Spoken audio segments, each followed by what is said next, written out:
What is the difference between like old school physio and more modern physio? I would say the biggest difference between like old school physio and modern physio is not necessarily seen as like a profit driven business. Now, like every single thing in physiotherapy and like healthcare, it's obviously like people need to live. But for me, like the modern, it's what are the strength and conditioning principles that make this person better so that when they have the tools in their toolbox, they can get themselves better the next time. So if they come to me, they try to, so like their shoulders, something's going on in their shoulder. Mm-hmm. They're not necessarily an overhead athlete, but they lift weights over their head. And when they lift weights over their head, they're having pain. So I'm not really looking at the biology as much as people like expect me to in their first appointment. It's like, what do you sleep like? What do you eat like? What's your hydration? Who's coaching you? Yeah. Who is there someone in your class that's pushing you harder than you need to be pushed right now? All these like modifiable things are what I look at first, and then the biology comes after. Because a lot of the times, depending on unless there's like a labral issue, like there's something inside that joint that's really causing some grief. Most times it's not. Yeah. Most times it's muscle. Like almost always is the dynamic stability in there. But the dynamic stability tends to take care of itself as long as you put the right factors in front of it. So I spend so much time just here's perhaps you're going to go over with this person, or you're going to just like change the position in the gym so you're not next to that person who's doing 10% more than you right now. Here's a referral to a really good dietitian that I know. Here's a referral to like a sports psychologist. And sometimes people come up to me like, why am I seeing a sports psychologist? And because like I'm not an athlete. I'm like, well, do you want to do more than what you're doing right now? And the answer is almost always yes. Yeah. So most times I end up sending people down that route. Just it's something to explore. If they do one appointment, 2 appointments, they learn something. Yeah. And then that's the modifiable thing. So it's not as much about that. Again, like it's not the biology of it. It's not like this tendon isn't getting enough water, and now the water, like, and now this tendon can't repair itself. It's not about like the tenocytes. It's not about any of that stuff anymore. It's like, here's the things you can take care of on your own while we give you the right loading pattern on the side, not the main focus. So it's almost like the term coach, like you're a coach at the end of the day that happens to be a physio. I think so. And I think it has a little bit to do with like having some experience as a strength coach in the past. Yeah. Because you see, like, obviously as a strength coach, I never would have tried to like rehab someone. It just wasn't what I did. But I saw people come in with like knee pain. Like I saw some hockey players in XYZ and like hip pain or like anterior groin pain. And I would never try to make them better, but I did definitely notice if I worked on their active range of motion, things tended to improve. Mm-hmm. So like, I think drawing on that led me into physio school in the long term. And then, yeah. So I think coach is like just ingrained in my brain. Yeah. Even coached hockey. Like that's just what I was. Like I started coaching hockey when I was in grade 11, grade 10. Do you, because this was a question someone wanted me to ask you. And I feel like it's when I reached out to you initially, I didn't necessarily have like a really bad injury I was dealing with. It was more of like trying to be proactive with things, where I think maybe this is old school mentality, but when people think of physio or chiro or massage or anything, it's all reactive. Like, oh, my shoulder hurts. This is not going well. Okay, I need to go see a physio to fix that. Whereas I feel like what you're kind of saying as well is you would prefer to take more of a proactive approach before things get really bad. Before I rip my arm completely off, it's like, all right, well, what are some little things that we can do before those really, really bad things happen? Would you agree that's kind of the case? More proactive? Yeah. That's one of the biggest things that I think that physios need to do more of. That if you have a runner that you've seen for something in the past and they have goals coming up, it's like, okay, where are we? Where were we? Why did this happen in the past? And how can we be like a bit prophylactic here? And it doesn't mean you're seeing me once a week. It means like maybe once every 4 or 5 weeks, you're like, okay, I feel this now. And we do a quick set. We're like, well, like, you know, this tissue is restricting a little bit of movement here. Let's move that. And it's like experiencing some pain in like the side of my hip. But then we notice other deficits in your assessment. Your ankle range is a little bit off. Perhaps you're not extending your knee quite as much like when you land on it. And we're just like, okay, let's focus on those things so we can take care of those things before they end up downstream. And then you have to take time off and rest, like full rest versus relative. would you ever, okay, so we'll just use me as an example. I'm going to be starting. This is really just a physio appointment for a really long physio appointment that I get with Blair. So I have my Boston build coming up. Would I come and see you now and be like, hey, Blair, I'm about to go through this really big build. These are some issues that I've had in the past. What are some ways that I can get in front of it? Like, would that be an appropriate appointment or not so much? I almost think that ends up creating some probably like nocebo. It's so I would say no to that. I think that might be a bit too much. However, I think the base season, you learn a lot about your body and how well your body moves.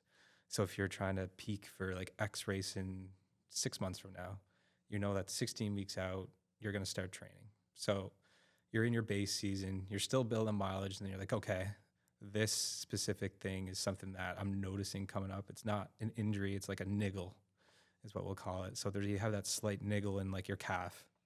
So someone's dealing with that, and let's tackle that now before it ends up turning into like a tendinopathy. Sure. Let's understand what that is now, because oftentimes it's usually a very simple fix. Yeah. And it's not that biology thing. It's like, okay, what are those modifiable things we can take care of on the side? And if it is the biology and it is the biomechanics, let's nip it in the butt right now. Yeah. Like, Yeah. it's done.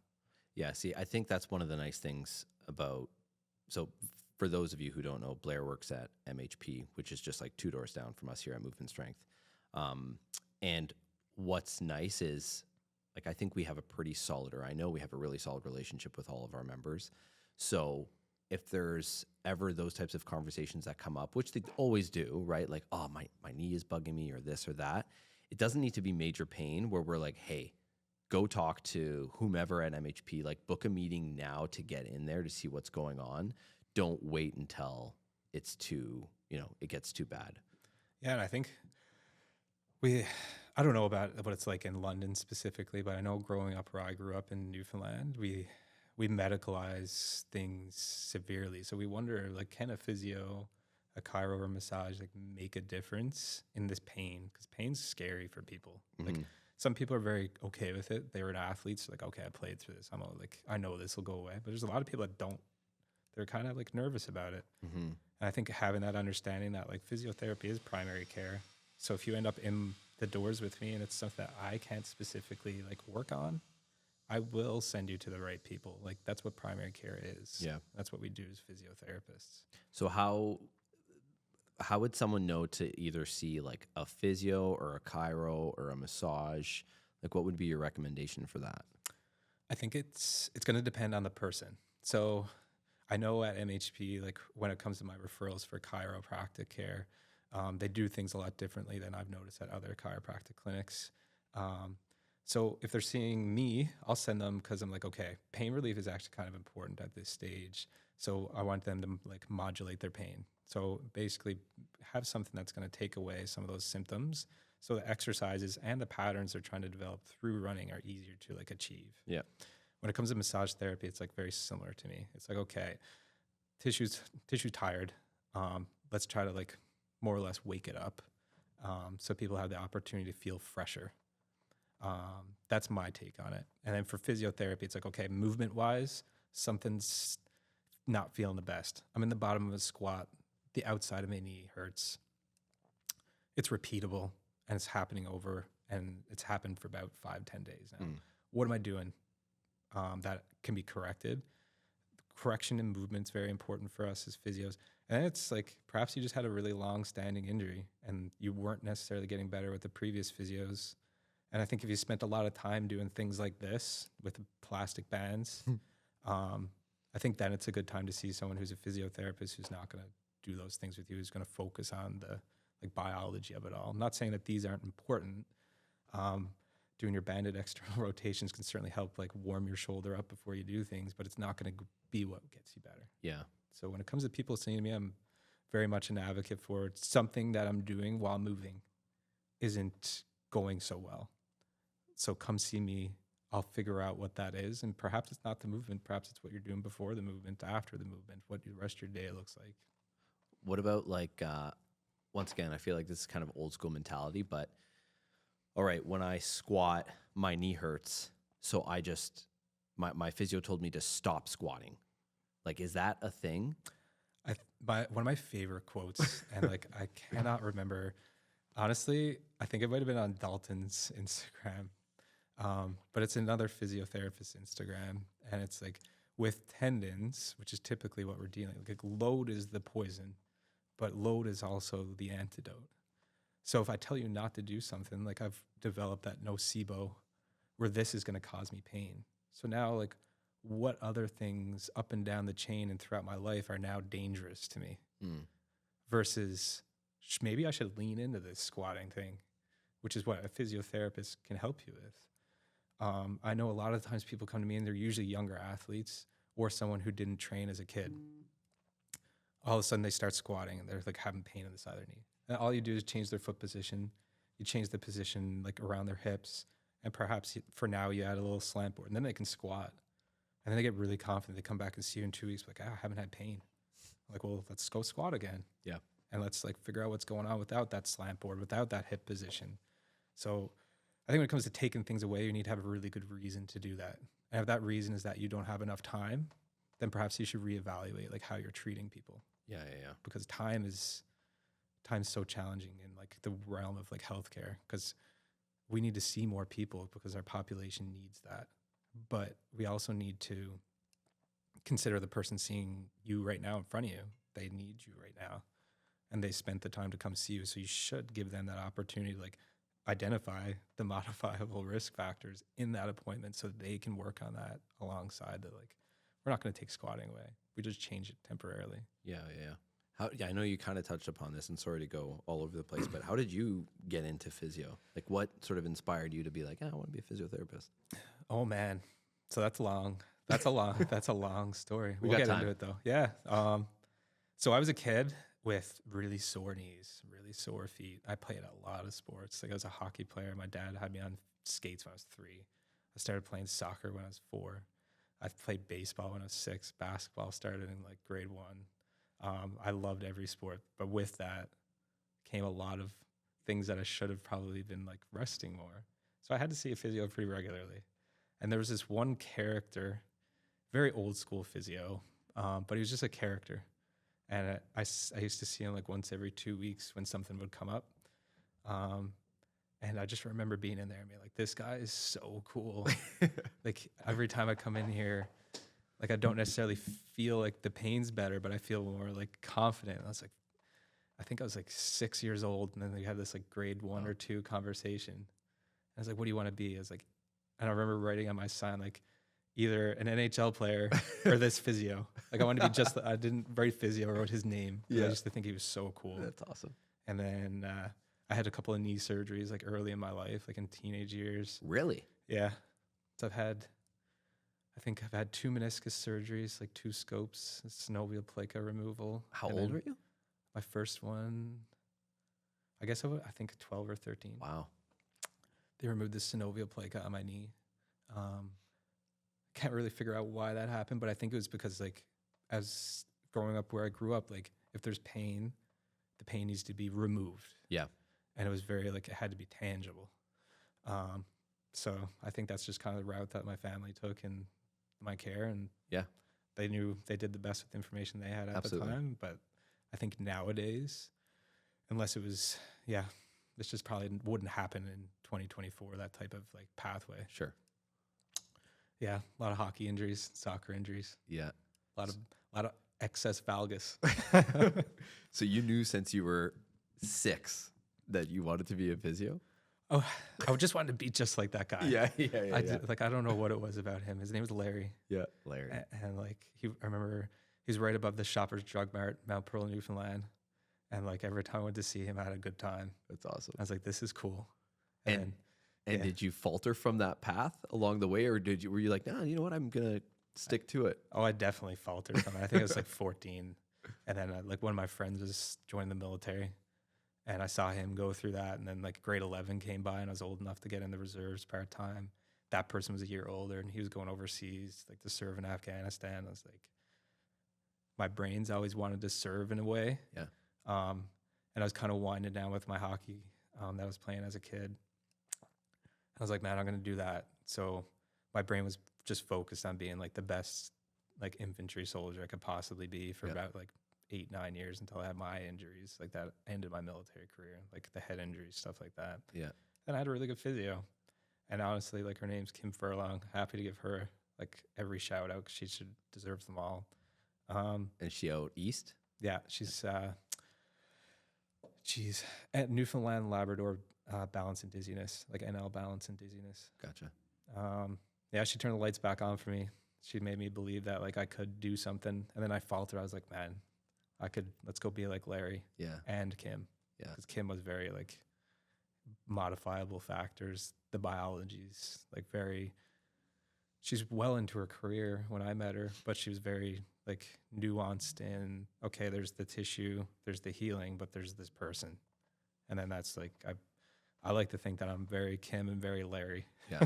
That's kind of how I approach physio. That's cool. So Kim, does she sort of treat similar to how you treat now? I would say she primarily works in brain injury and rehabilitation. Okay. So but her approach to how she treats people, like a person, like there's not my agenda, there's not the textbook, there's this person. Like we are very much similar in that way. Yeah. See, I feel like I've been very spoiled in my physio career because I've only ever really went to MHP. Yeah. So I'm like, this is just how it is. I think I've maybe seen, that's a lie. Maybe I've seen 2 other physios outside MHP. But yeah, like the way every single physio, chiro, massage that I've seen at MHP is like absolutely amazing. And you guys all do treat very similarly. And like you give people the time of day. It's not like we're gonna hop right into the issue. It's like, hey, how are you feeling? How's it going? What are you training for? Yeah. Which is nice. It's kind of like a breath of fresh air. And again, it's like that time thing. Yeah. And like, and most, like obviously, like as therapists, you need to live. And like, I'll always say that. But like, I don't need to live at the fanciest place. I don't need to eat at the fanciest place.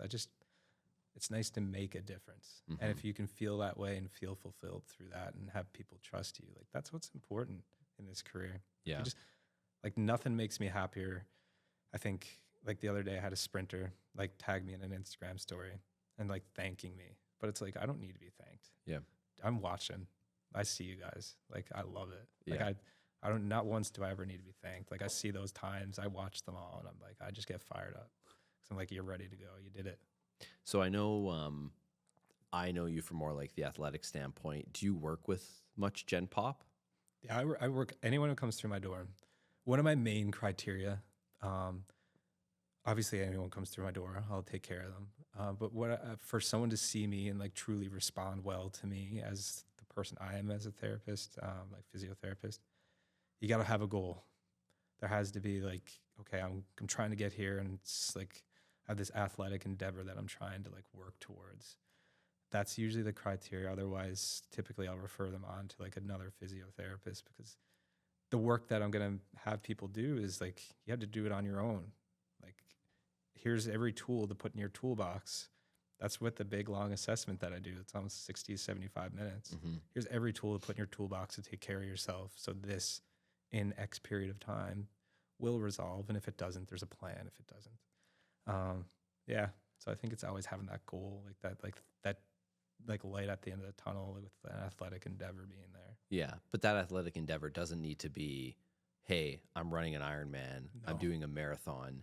It could be like, I want to run this 5K in the Forest City in June or whatever. Yeah. Those are my favorite, to be honest. Yeah. It's like, I've never done this thing before and I want to do that For the first time. It's like, or perhaps I've had a couple of people come into my care who were previously like cross-country athletes, or previously they did like anything. And they're like, it's been 15 years.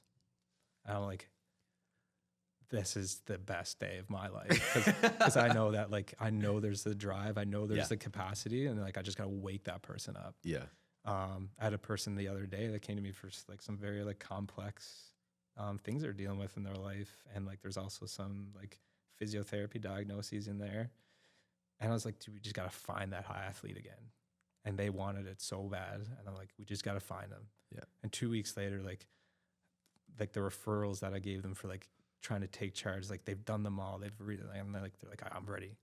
And that makes me very like happy. Cause like motivational interviewing that gotta be your superpower as a physio. Like we learned that like, I think it's like 3 months into school, you do this like MI, motivational interviewing, like, and that was like, I was like, this is what I need to be the best at. I need to wake people's like inner, like that thing that makes you achieve goals. Like I need to find that to wake people up a little bit. And I just exploit that every single time I see people, and people leave and they're like, huh. And then they come back like, I did this. I'm like, you did. Yeah. Like, thank you. I'm like, I did nothing. Just let you see who you are. Yeah. I did nothing but change your life for the better. But it has nothing to do with me. Usually it's usually just like people don't often have people talk to them like that. And like when you have someone who's going to motivate you, like right there. Yeah. And like, they're like, wow, someone thinks I can do that. And then they realize other people think that. And the other people are like, well, we're just waiting for you to do it. Yeah. And it just wakes up this like passion that people do have. Cause like not everyone has the time to qualify for Boston. Not everyone has the time to qualify for world championships in triathlon. Not everyone has the time to be like a professional CrossFitter, but everyone has time to do a small thing every day or every other day. Mm-hmm. And that leads to like some pretty crazy stuff. Yeah. Like, I think that's one of the really cool things about the way that you communicate with people as well, is it doesn't matter how big or small the goal is. You make it seem like it's qualifying for the Olympics. Yeah. Do you know what I mean? Like it could be this mom who's running her first 5K. Maybe she's going to run it in like 40 minutes, but you're like, you are going to crush this. Yeah. And it's like their big goal becomes your big goal. And, you know, we said this at the very beginning of the podcast, but like you could really, really tell that you care. Yeah. And I think that makes such a difference. Yeah. It makes people feel special. Well, I hope it does make everyone feel special that I interact with, right? Because it's like, again, it's like that motivational interviewing is just so important for people. Yeah. It's like you just wake something up, and it's exciting to see because you can watch it evolve. People come into physio. Perhaps they've had a bad experience in the past. Nothing to do with that physiotherapist necessarily. Perhaps just the constraints within that they had to work within. But I have time. And I spend it with people trying to like, here's what we can do. Yeah. Here's what you can do. And then it's almost all, it's like, it's their idea. And it's just you just being like, yeah, let's do that. Here's how we can do it. Yeah. And like, oh, but I have this in my hip though. Like, okay, well, here's this exercise, that exercise for your hip.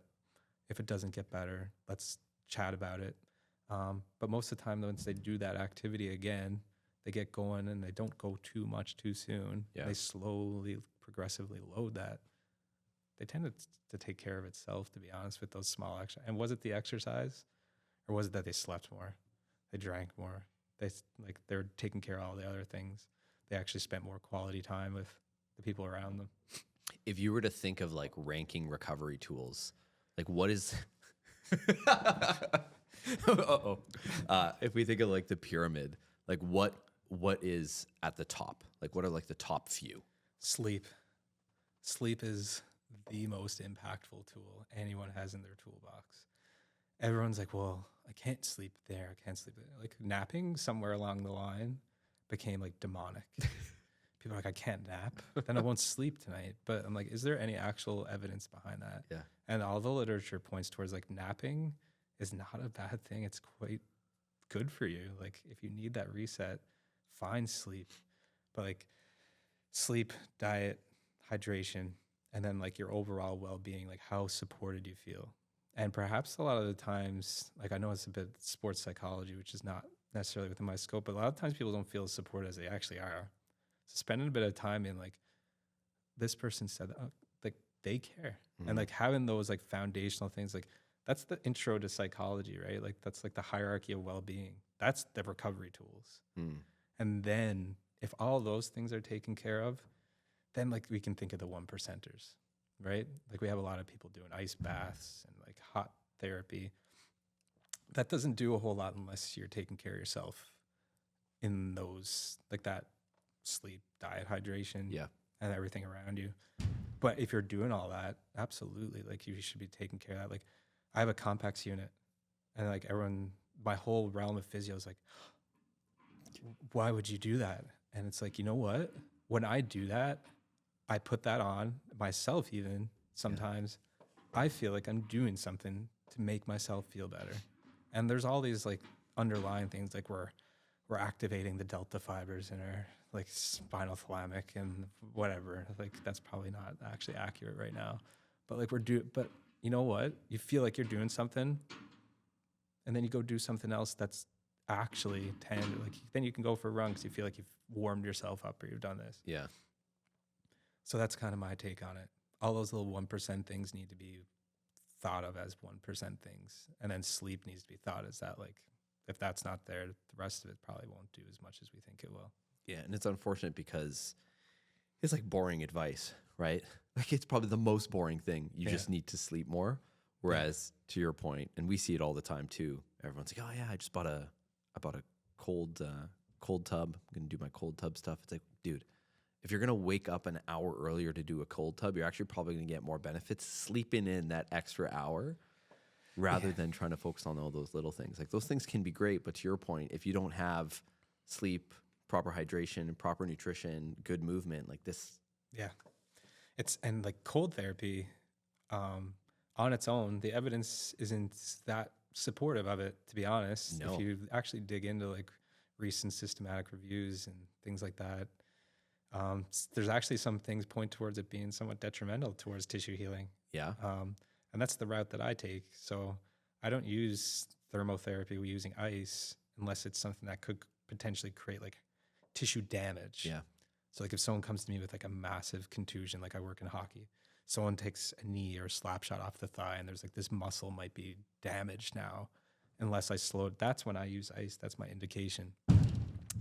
But now if someone comes to me like, I have a cold tub, I'm like, well, the only real evidence with a cold tub is if you use contrast therapy. That's when there's that, like something supporting it. So unless you're doing both, like perhaps take that time and like meal prep. Yeah.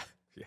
Yeah, like have your meals ready for the week. Spend that 20, 30 minutes setting that up, like cooking your chicken and then chopping up your vegetables and treating yourself to like a little bit of a level up in what you're having for your lunch so you like enjoy it. There's more colors in there. Yeah. Yeah. No, I did like your point though about, okay, so when you're talking about compacts or like the massage gun stuff, I know you and I have talked about that before.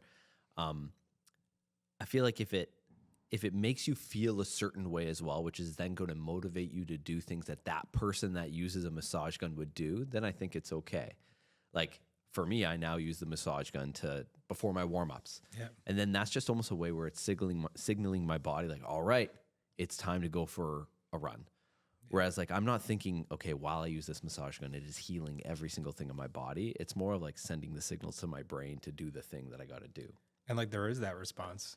Like if you foam roll, like there's a very interesting there's an article on LinkedIn I saw last night. It was very interesting. It was about, so like when you foam roll, you kind of utilize your body's internal pharmacy. Like there's endorphins, there's things like that get released and like you might feel better.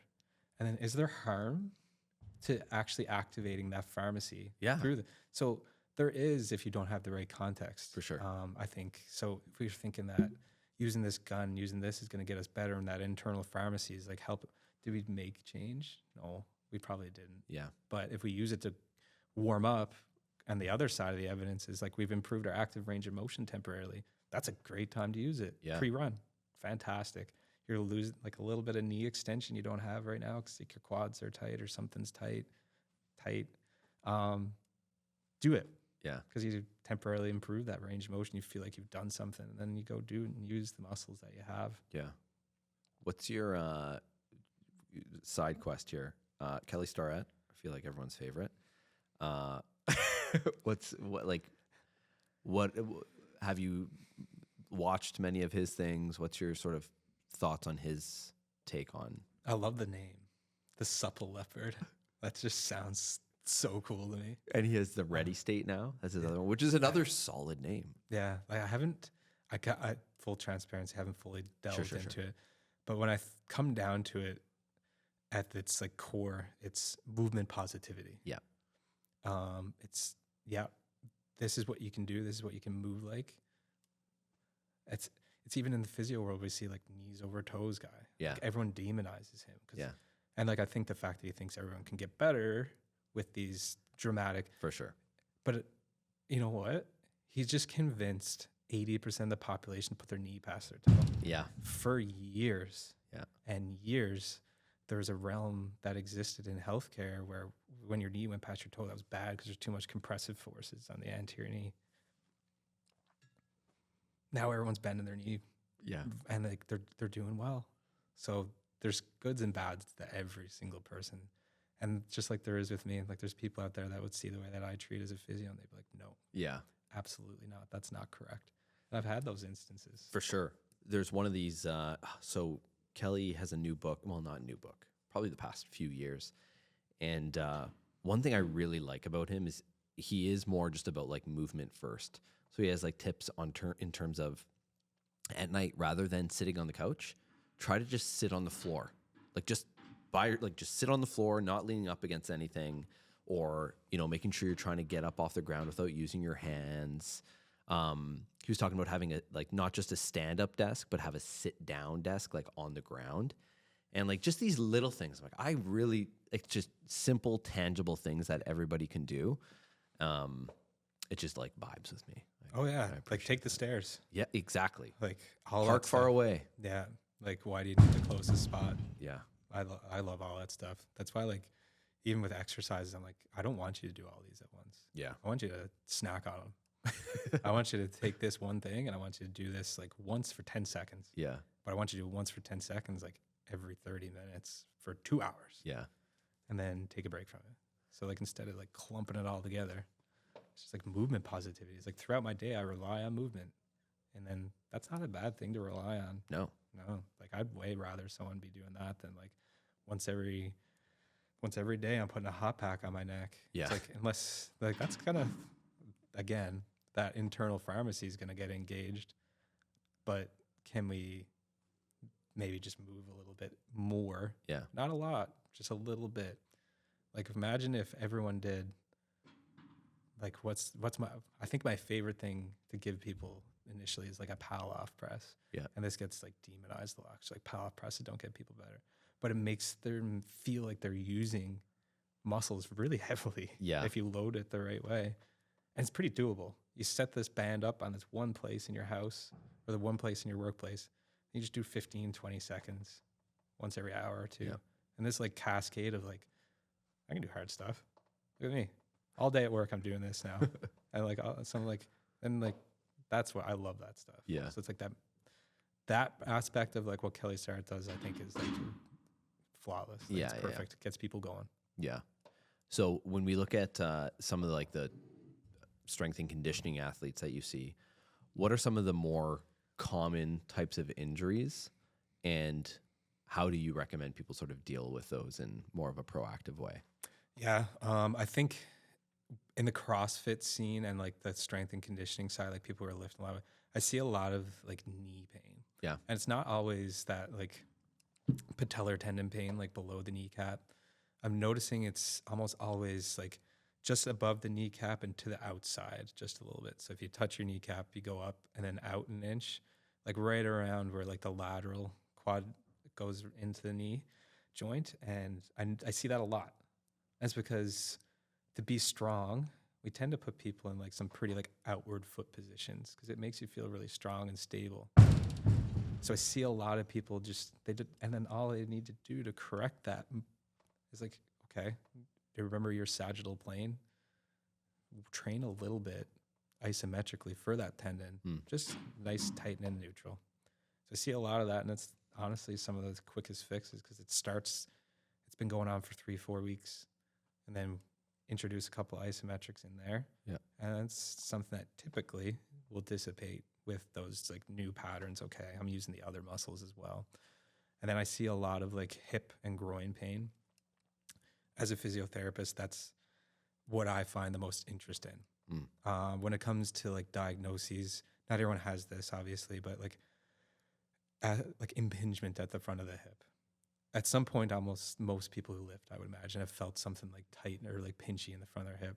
Not always is it like a physiotherapy diagnosis, which requires like a lot of care. Sometimes it's just a pattern, but there is this diagnosis called like femoral acetabular impingement. That's something I take like a very like big interest in because it's relevant to me. Like I have a cam morphology and the tip of my femur has like, it's not necessarily a sphere, a little bit of an oval. So on my right side, when I play hockey, which I do again, I get some pain in my hip. And my whole life, I thought that was like, okay, my hip is doomed to be replaced. Mm-hmm. And then I learned I had a strength coach, John Reed, back home. He had me doing these like different things. I'm like, man, I feel good. I feel better now. And I wish I was playing hockey again because like that's half the reason why I gave it up.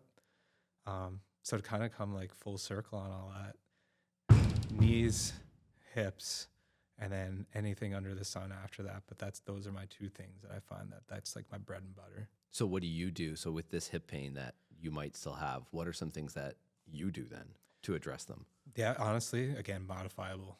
So that's always for me. It's like that's the first 30 minutes. I try to figure out what's modifiable in their plan, what's going on, what they're doing. And then it's like it starts out with like isometrics. The Warwick Agreement is like a groin. I guess it's a lot of the experts in the world. The easiest way to put it is a lot of experts in the world sat down together. Like these are the things that help, and here's the evidence that supports that. And here's actually a little anecdote from those people who really see this a lot. So they put all that together. The Warwick Agreement's developed, and then within that, there's a lot of research papers. So there's one program that's developed in like NBA basketball players experiencing anterior front of the hip pain, and it was just I call it groin bingo now. That's what I've called it, and it's 4 stages. There's an isometric that wraps the pelvis more or less. One's for the front, one's for the side, one's for the inside, one's for the back, then one's for the whole group. And they're longer sustained holds, and they just progressively get harder until you've reached the end. And then that's when you stop doing physio exercises, and that's when you start doing preventative exercises again. And they're all, it's just isometrics, and it changes, and it's pretty gentle in the beginning because if you have an acute flare-up of something like that, it can be pretty nasty. Yeah. And movements, and we're not too optimistic about movement, but that's another thing that's in the research right now. We use like this peace and love protocol for like soft tissue, if that's truly what it is. And Yeah. that O is optimism. So you got to find those things that you can do right away and like really push those. So with isometrics, like, are you just talking about like a wall sit, a weighted wall sit? Like what type of isometrics would you be doing? So for something specific like that, like depending on the pathology, of course, like if it is that like femoral acetabular impingement, we are looking at things like a hip flexion, like max range without pain, hold it passively, get there, turn things on, and then hold 30, 45 seconds. Okay. And then side planking. So the amount of the population that believes that side planking is for the core, which kind of is, the core being this, it's actually for glute med. So like most people are like, this isn't a stabilization exercise for my hip, this is for up here. It's actually not. So if you look at like EMG studies and things like that, inserting the needle inside the glute med, one of the best ways to activate that is through a side plank. Interesting. So that's the wraparound there. So we've tried to find a way to do that where you're actually going backwards in time to where you're only like, okay, I feel that there now on the side of my hip versus like mostly through that midsection. And afterwards could be like a glute bridge hold. And then after that, like we're looking at things like Copenhagen's. So that's your inside of the thigh. And the Copenhagen might start from the knee. It might start with like support from like several things until you can get there. And then afterwards, we just progressively make it harder, longer, things like that. Interesting. Would you, when you're doing a side plank, are you advising elbow, hand? Are you stacking feet on top of each other? Do you put like top foot in front of the other foot? So initially, it was last year when I really noticed how many people and like how many high level athletes were side planking with too much like midsection and not enough like pelvis. So I start with like knees. You're on the knees, you're on the elbow, and then we're just going from like the side of a bench. So the knee rests there. You're making a nice like L shape. So your back of your legs are the L, like from knee down. And you hang out there, and you need to like rotate and really stack your pelvis, like nice, neat, tidy lines. And then like sometimes like your bottom leg just like, let's just feel for these structures. Like we're talking Copenhagen there, right? Yeah. Okay. Yeah. So like, let's just like feel these structures. So like if I turn a little bit inwards, do I get that in the front of the inside of my thigh, or do I get that in the back? And find the place in the middle. Because oftentimes, like with some muscle groups, if you feel them and it's non-painful, but it previously was painful, sometimes we find that that's actually like a really good thing for us. Sure. If it draws the pain out of like the groin itself and brings it into the muscle belly, then we're really happy. Welcome to the basement. Love it. That's what it's all about. That's it. So with side plank specific, Yeah. on the floor, do you elbow, hand, do you stack feet? So again, I always draw people back, like even the experienced lift, I draw them back to the elbow and I draw them back to the knee. Yeah. Okay. I'm like, okay, this is where we're aiming to get this. Like squeeze this. Take this muscle on the side of your hip and tell yourself you're pulling it through the other side. And that's how you can really like engage a nice strong contraction there. I've really encouraged people to be like tactile with it. Like there's a really good professor at Western who taught me, and she's like, in order to be a good physiotherapist, in my opinion, you need to be a really great generalist. Because like physiotherapists work in acute care, so like in the hospital, and then like in neural rehabilitation. So if you use those cues from that, you can actually make some pretty good changes in like musculoskeletal care. So like I'm like, one of the things we learn is like the power of the hand and how it helps with proprioception and being able to contract muscles. I teach people how to do the same stuff I learned from neuro. This is how you would like engage that with a tactile cue. Strip it down there and then evolve it to like that arm fully extended. Legs are stacked, like we're nice straight lines. Like we're using the longest possible lever we can.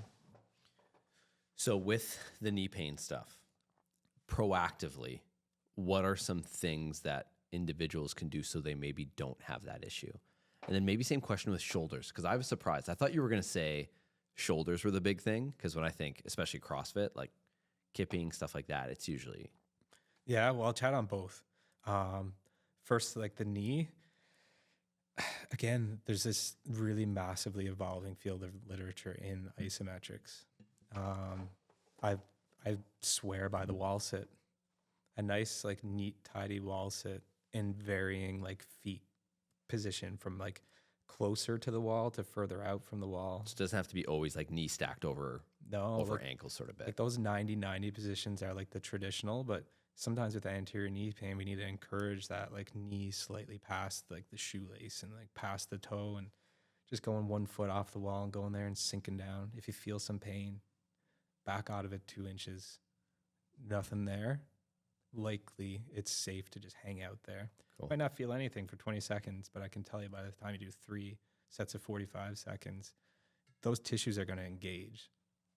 And then with that, there's a really unique opportunity. Like one of the exercise, it's not really rocket science. I give almost everybody who comes to me who's a runner is called like a hinged heel lift. And then in that position, you're loading a position that it's like there's Altus who teaches like shapes for speed. And I really value like that in physio. So with that, one of the main exercises I give people is like just a nice little isometric. You're standing there, foot's planted on the ground, pressing through the ball of your foot. Your knee goes past the toe. Your chest goes past that knee. And then you raise your heel just a touch. Mm-hmm. And then like your pelvis isn't rotating, like you're nice static. I find those positions will find that piece of the chain, whether it's like your glute or your ankle, or like perhaps it's even like torso, being able to dissociate like your abdomen muscles from your hip muscles. And like, okay, here I am with all these positive things going on, and people shake. Oh, yeah. When you put people in that position, like neurologically, it's so challenging to sustain it. But if picks out that weaker link in the chain, then you can kind of exploit that, because that's a position we use all the time. Yeah. With the, quickly going back to the wall sit, yeah. Would you say before someone did a loaded wall sit to do a single leg? It depends on whether or not there's physio. Every physiotherapist who sees this right now is going to laugh at it. Depends. It really does depend, because it depends what you're going for, in my opinion. Sure. If I'm going for... Someone has to be very successful in order for me to load a wall sit. Someone has to be like pretty like confident. I like single leg because it's an opportunity to play with the foot. Yeah.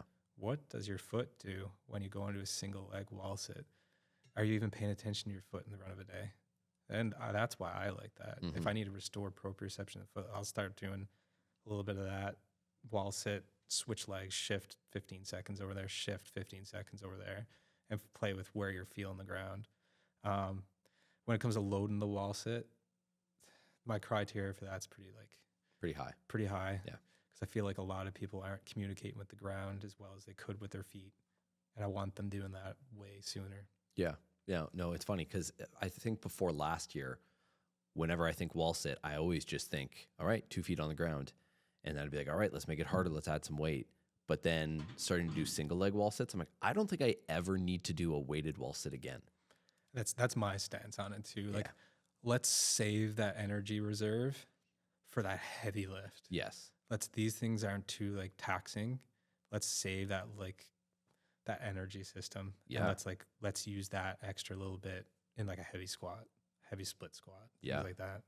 So what about some isometrics for shoulders then? What would be some ideas? Yeah. So I actually just finished doing a presentation on this with my physio student 2 weeks Perfect. ago. I'm a big fan. So there's this thing in football that's very popular called like four-way neck. Four-way neck is just an isometric contraction in all directions. Like usually a teammate helps you with it. One of my favorite things to do is have someone convince them to find a friend and do it together. And you're doing usually it's like 8-way shoulder. So it's a lot more ranges of motion, like shoulder ball and sockets going in every direction it can. And it's why we can move so well. So external rotation iso, nice neutral. Have someone else do it for you because you're never going to push as hard as you actually can. And then put them force in that. And then once they see you wavering, they'll back off and then provide just enough force so you can stay nice neutral, like neck position's tall, chest is tall. Hold that external rotation. You're not actually moving. You're staying like in tight. So that shoulder joint's never really in a compromising position where you're closing up the front of the joint or something like that through movement. You're just hanging out there in neutral. Internal rotation afterwards, like abduction. Adductions when we don't do a ton of, but I think it's very important to be considering like what adduction looks like. And then we can play with, if we're not having any pathology, we can play with like doing this at 90 degrees there, 90 degrees here, overhead. Swimmers, I have them doing like isometrics in their catch position. So when like I treat a lot of the Western like varsity swimmers, and like I'm very lucky to do that. One of the things that we do a lot of, and that I thought they did a lot more of, was isometrics at their catch position, which we weren't doing. So using like the force plates and dynamometers that I have, we like established some like pretty unique differences from one side to the other. And then I've noticed with my own, like, here's my force plates, my objective data. If we add in that little tiny isometric where they're entering the water, like in their head, and then they spend that like just before they start the pull phase of their stroke. Yeah. If we add the isometric in that position, the gap from left to right starts closing. And then they're like, I've actually, like, my performance is changing. Like I feel the water better now on that side. And it's pretty cool. So functional positions for everyone. If you didn't have a friend, could you just go literally to a bar Yeah. and like just try to move that immovable object? And Yeah. you're just holding for what, 10, 15 seconds? So that's a good way to do like a maximal isometric. So Okay. like that like short time. Usually, but previously you said like wire, ab mat next to the rack. Just pick up the ab mat so you're not like really putting too much like Yeah. make yourself comfortable as you can. Sure. And then put the pressure into the rack there. Do it anywhere. I like using the friend because typically you don't push yourself Yeah. as hard as you actually can be pushing yourself unless you have that like extrinsic motivator. Yeah. And then just do those. Okay. That's cool. Runners. Yeah. Once again, just speaking on behalf of myself. So I'm assuming a lot of, so I went to go see, I think it was maybe before you. And I was having really bad Achilles pain. And the physio was like, oh, like, you know, I see you strength training all the time, blah, blah, blah, blah. Like, how often are you doing calf raises? I'm like, I think I've done one calf raise in like 3 years. This was before. And he's like, well, dude, you're doing thousands of calf raises while you're running and you're not training that under any sort of load. Like, of course, you need to do that stuff.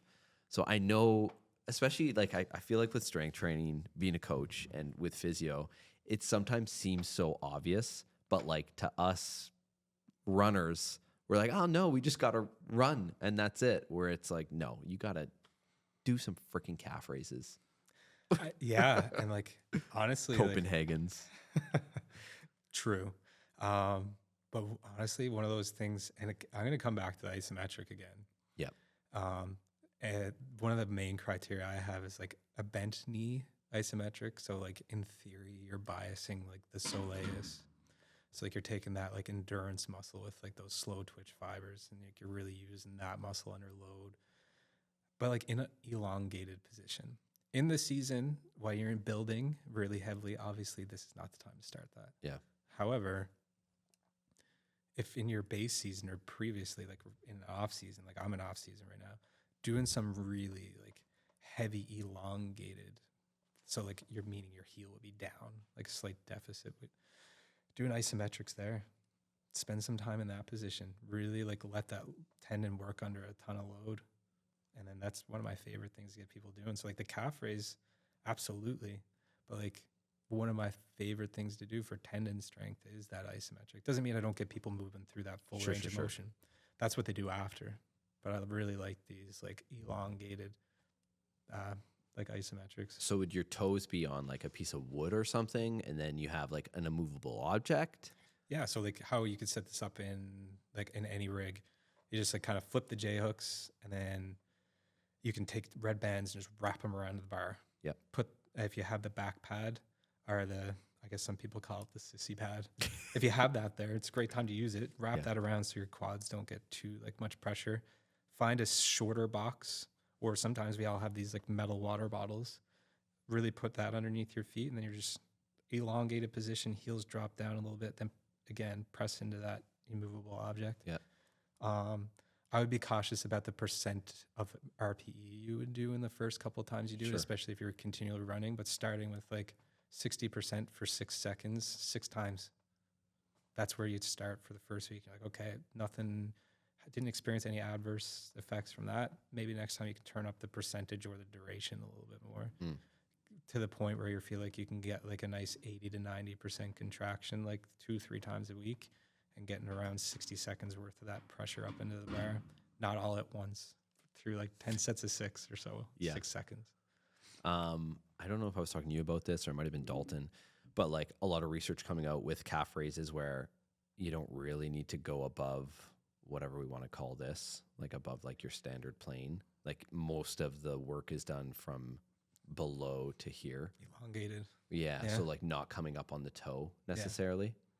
I think that's a good field of research in like a normal, like that normal population who's not having pathology anymore. Sure. Okay. But I think there's a big gap to close in how well someone can make a wrinkle in their Achilles. Yeah.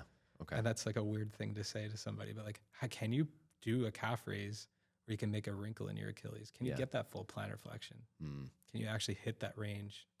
I don't think it's necessary to be able to do it, but it's nice to be able to get the full range of motion out of a joint and control the full range. Like that's a Pilates thing, right? Yeah. Where's your end range for plantar flexion, dorsiflexion? When you get to the end of it, can you control it? Both sides. Yeah. Do that if you can do that with every joint, usually you're doing pretty good. Yeah.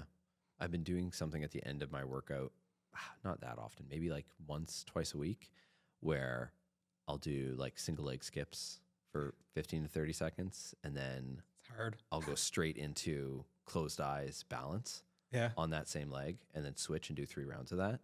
And like, I freaking, especially the closed eyes single leg balance, like I feel everything in my lower leg just from trying to stay planted. Will was showing me that, and man, I love it. It's like a game changer for me because it's something that's kind of fun. Yeah. The whole balance aspect it's to a challenge. But That's actually so relevant to me. I actually have a pretty cool comment on that. So yesterday I had a community recreational athlete see me, and things have been going around the low back and the hips and making lots of progress. And then I'm like, okay, something else is going on here because we should have moved to this knee a little bit quicker. So I got the force plates out, put them on them, did a balance test, the best test for those people who know what that is. And then this person was better with their eyes closed. Oh, So eyes open, they had a total excursion area with no pads, just their feet on the ground, eyes open, excursion area of about 55, 60 centimeters over 30 seconds. And then we took it down and we like did eyes closed. Their excursion area, I retested this twice and confirmed it. They only had 20 centimeters with eyes closed. So a lot of the times I've been trying to figure out like what's not getting this person better. yeah. And then I've noticed that, and then immediately I was like, what are you thinking about? Like, what's in there when your eyes are open? She's like, well, I'm just not really like focused on anything. But then I was like, so what's going on when your eyes are closed? She's like, well, I'm like thinking about where my foot is, like where my knee is. And so like to your point on like doing that eyes, that is so valuable to me. Yeah.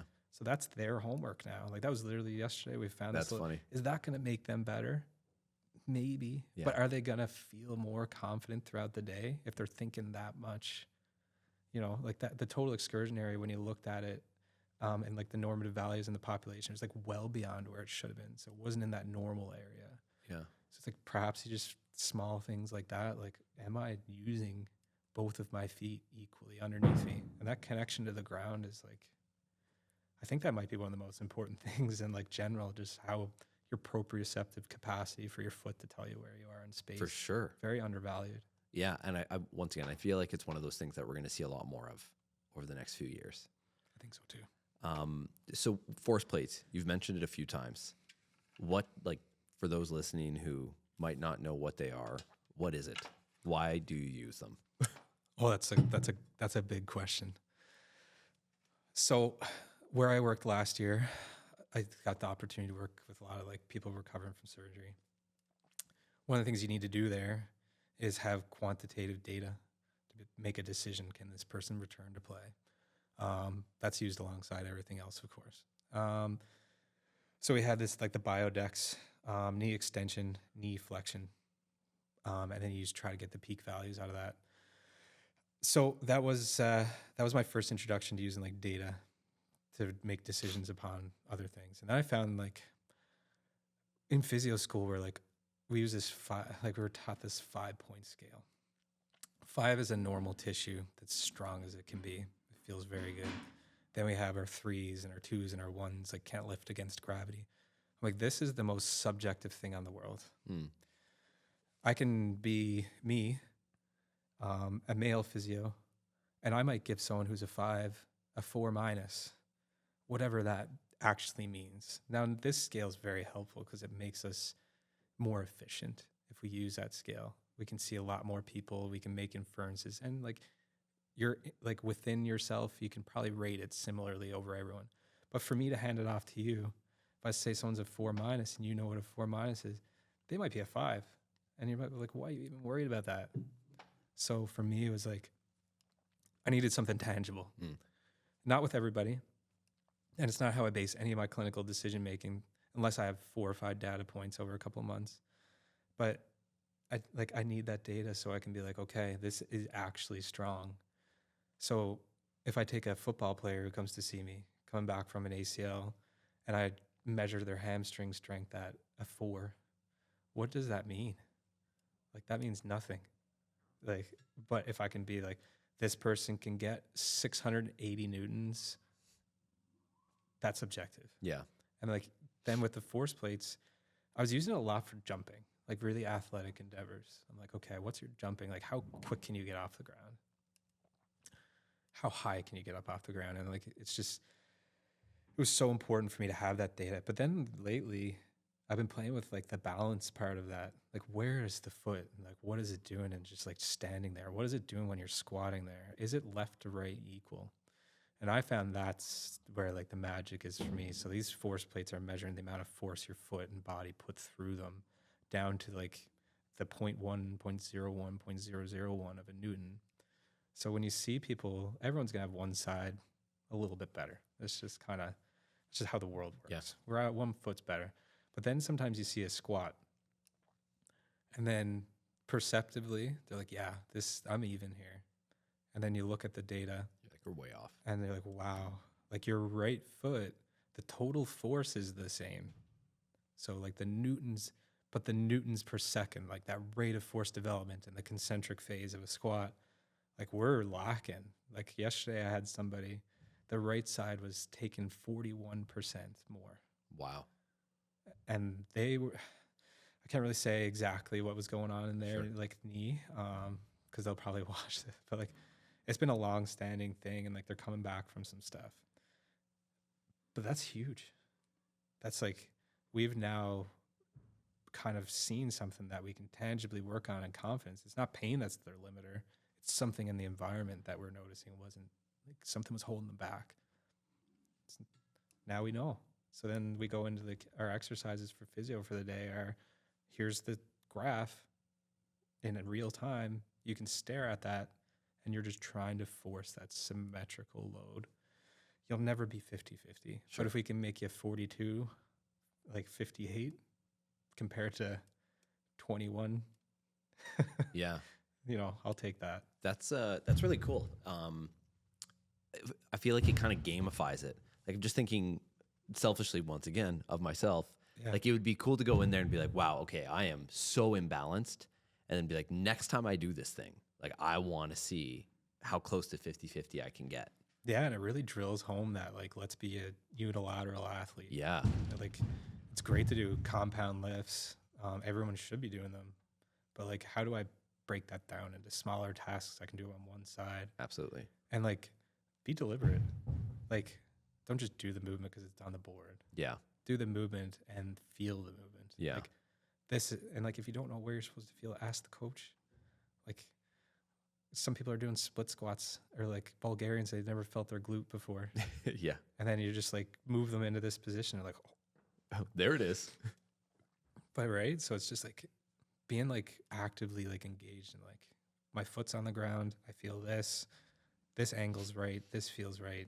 And being able to like repeat that and be deliberate and unilateral tasks to create like a very much more powerful, like bilateral movement. Yeah. I was telling Will upstairs that you just met, I want like you guys to have a conversation because I think you get along very, very well. You're both very similar.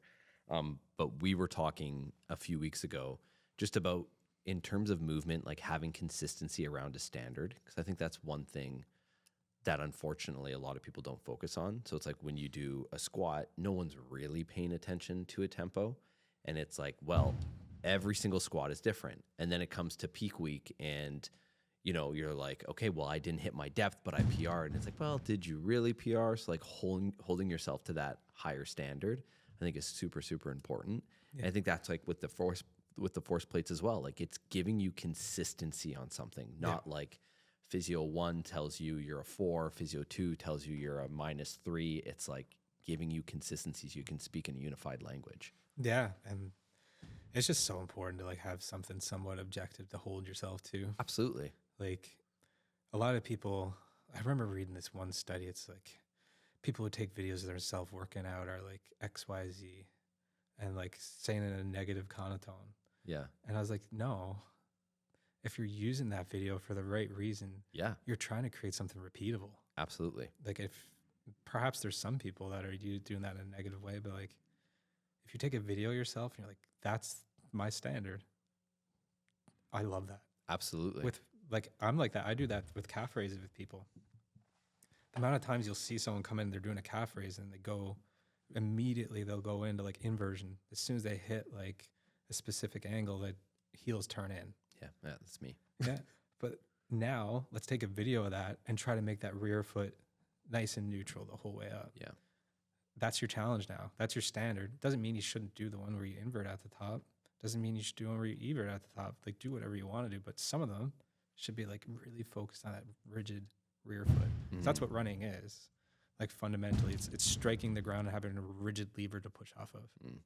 So if you're going into that running position and you're going into it and like you're using half the lever on your foot strike to push off of, you're losing half. Like I wouldn't say you're losing half your speed, but you're losing some of your speed. Yeah.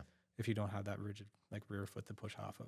Do you think when it comes to things like that, this is something I think maybe Dalton and I have talked about before as well, where, okay, so if my running economy isn't very efficient, but then all of a sudden I change that now I'm going to get an injury. Like, am I going to get injured because I've run hundreds, thousands of kilometers a certain way. And now I'm like, all right, well, now I'm just trying to focus on blank. And then all of a sudden, boom, my like hip blows up and all this bad stuff happens. Like, do you see that often? Yeah. That's one of the things I tell every runner who sees me. I'm like, okay, we're doing these changes in this setting. And I think you remember you telling me Dalton hates the word physio exercise, but I'm like, here's your physio exercise. I don't think you like it either, because you said it earlier and you did one of these, the air. It's just because I think there's a fundamental difference in what I prescribe as physio and what some people like,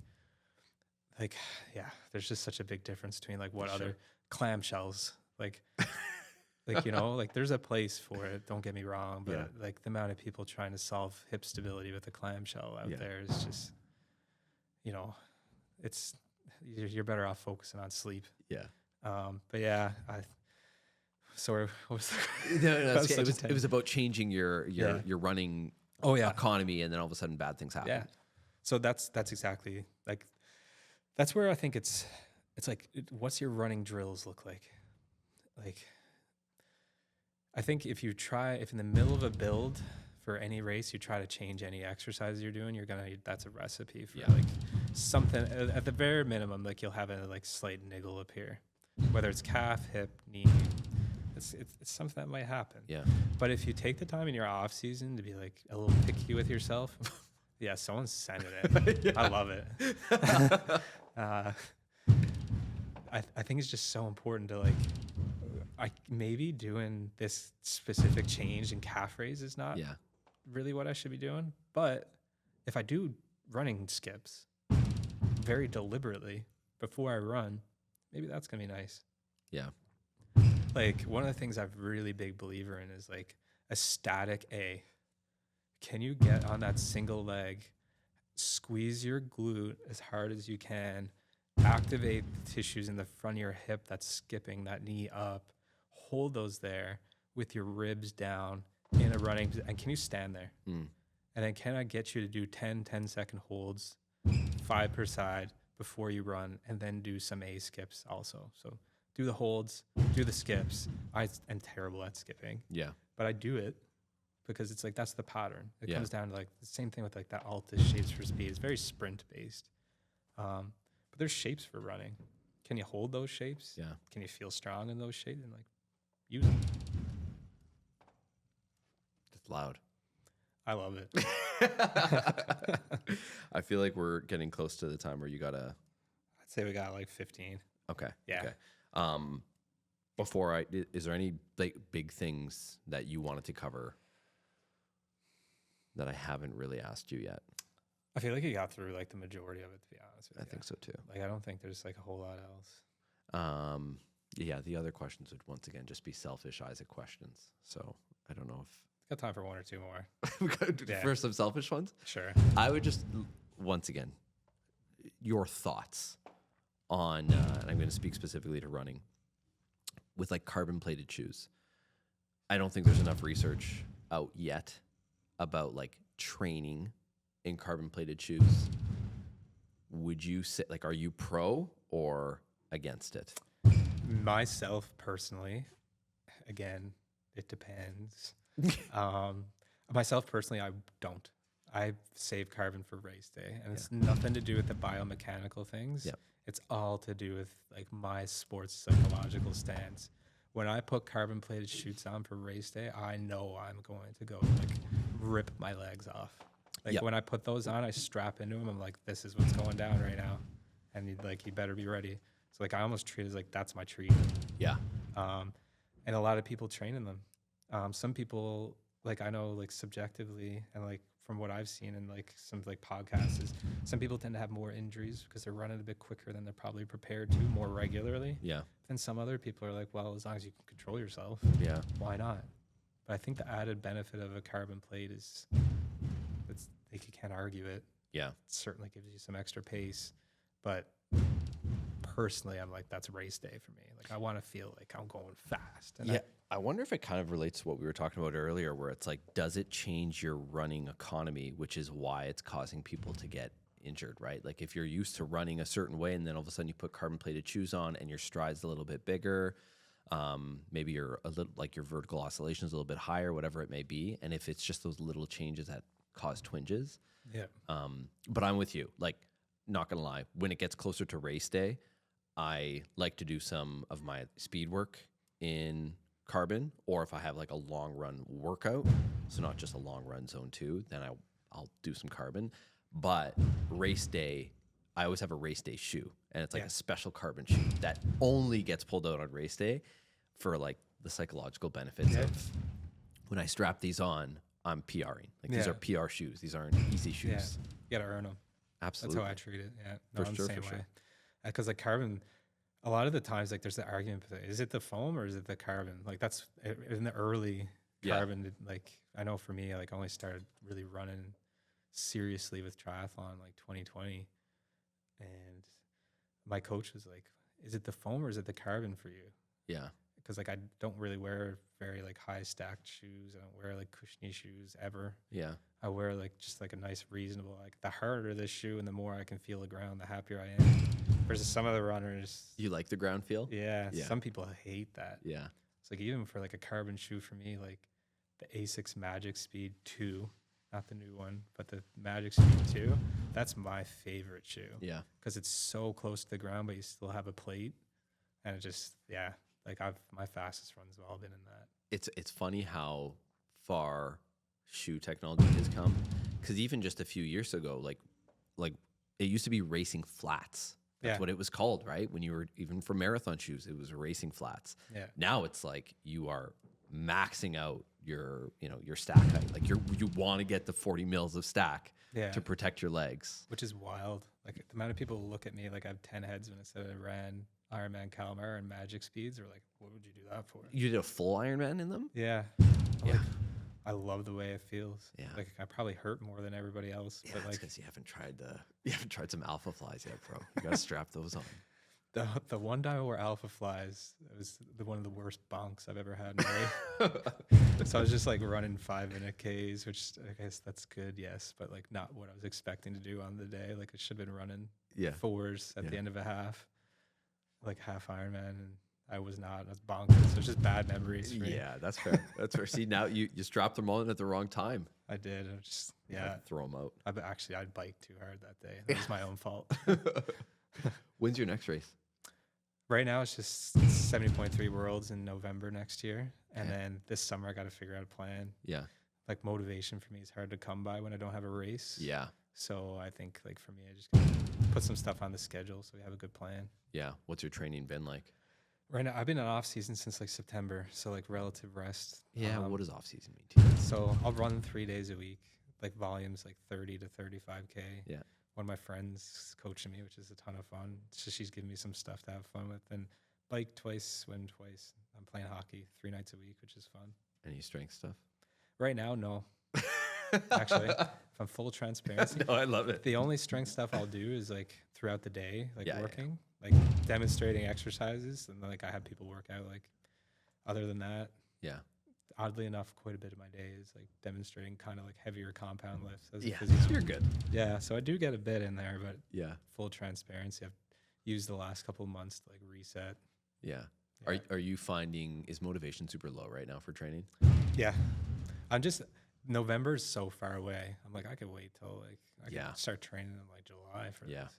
But again, I think I got to find a carrot in front of me. I know Multisport Can, which is a company here in Ontario, has like a long course series, which is probably what I'm going to enter myself into, see if I can get some points through that. And I don't know if I'll win it, but I'm going to put myself in the mix there. Yeah. Because there's some really fast athletes there. That'll be fun. Yeah. And then the best thing about that is the series is like a consistency thing.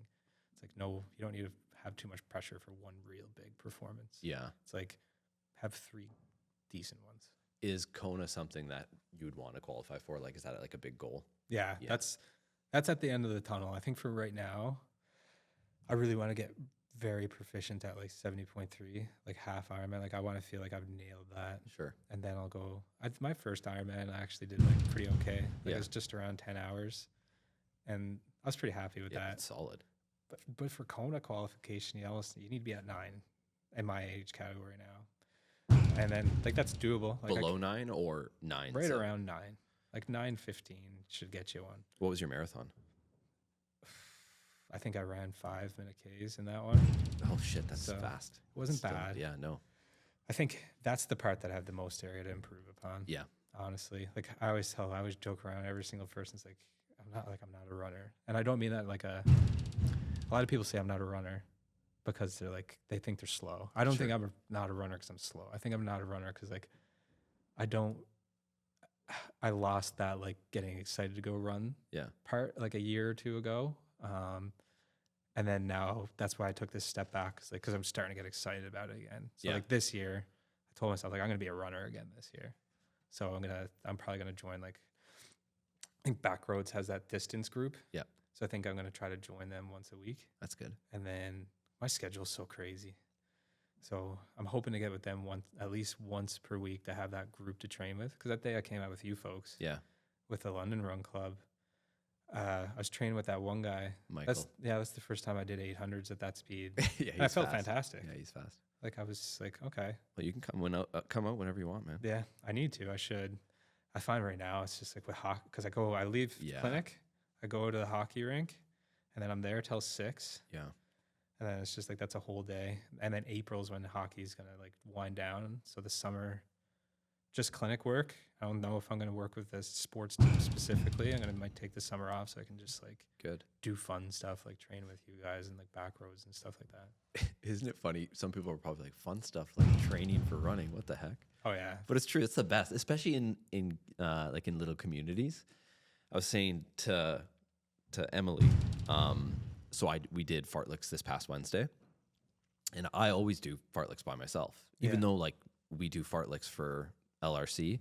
I'm usually like they're kind of coaching, whereas I actually joined in, and I'm like, I think I'm just going to join in from now on because I am definitely not as fit as I was last year.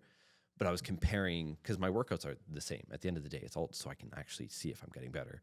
So I had the same workout, which was 8 times 1 minute hard, 2 minute easy.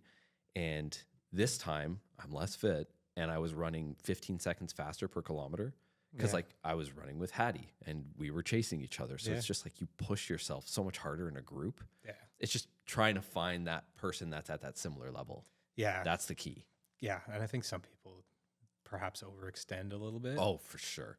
But if you can manage that and find that 5-10%, that's the sweet spot, and that's why group running is like so effective. Yeah, that's why there's no world champion in any distance of running who trains by themselves. Yeah, yeah, and there never will be. And it's I talk a lot about like coaching too, and it's not like you don't have to be coached by me, but like I think having a coach in these areas is really important as well. And it's not to tell you to push harder. It's usually to tell you to like, just like slow down. Yeah.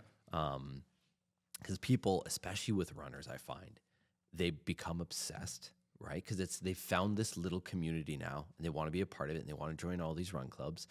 And then they're running 7 times a week and they're running 80 kilometers and they've never ran that much before. And then they blow their shit up. And like, someone listening to this might think I'm talking about them, but I promise you there's like 1,000 thems. That's 85% of running injuries are due to training errors. 100%. So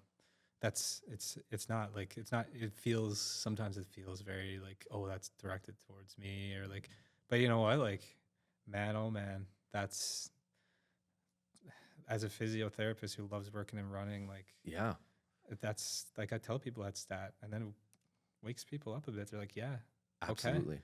And like, oddly enough, sometimes if you're running and then it's a bad day out and the snow's a little bit off cambered, that's a running training error. Yeah. If you did too much on that day. So like, consider reducing your volume, slow down a lot. Cause like that can be like one of those training errors, especially if you're in the middle of a build. Definitely. Definitely. And I think it's like that with a ton of different modalities, like even with CrossFit or strength and conditioning, like you said at the very beginning, one of the questions you ask is like, well, who are you working out with right now? Who are you like, maybe you shouldn't work out next to that person because you're pushing yourself too hard. It's usually that training volume or that level of intensity. intensity is important, but like dosed in the appropriate amount, right? We don't want to be at 100% every single day. Like nobody is capable of doing that. Yeah. That's why, like, I don't know if you use Training Peaks platform, if you've heard Final of it. Surge. Yeah. So like those things give you like a training stress score. Yeah. In triathlon, I know running's like a little bit more straightforward because you can measure that TSS, and like in triathlon, if you don't have something that's somewhat objective like that, holy smokes, like you'll go for one swim, you feel bad that day, and it should be like a low score, it bumps it up, and if you don't have that like little tiny, you can pretty quickly enter that like maybe I'm overextending and overreaching, and you'd stack that over a month or two, and all of a sudden going to work sucks. Yeah. Yeah. And you're too tired, and so you gotta really like, it's a fine line. Yeah. Yeah. No, overtraining, motivation, all that stuff. I'm a firm believer it all kind of plays into one another. Cool, man. I really, really appreciate you coming in, Absolutely. talking to me, answering all of my personal questions. That's a good time. None of this is medical advice. Yeah, no. It's all just my opinion. We'll cut that out and put it at the very beginning.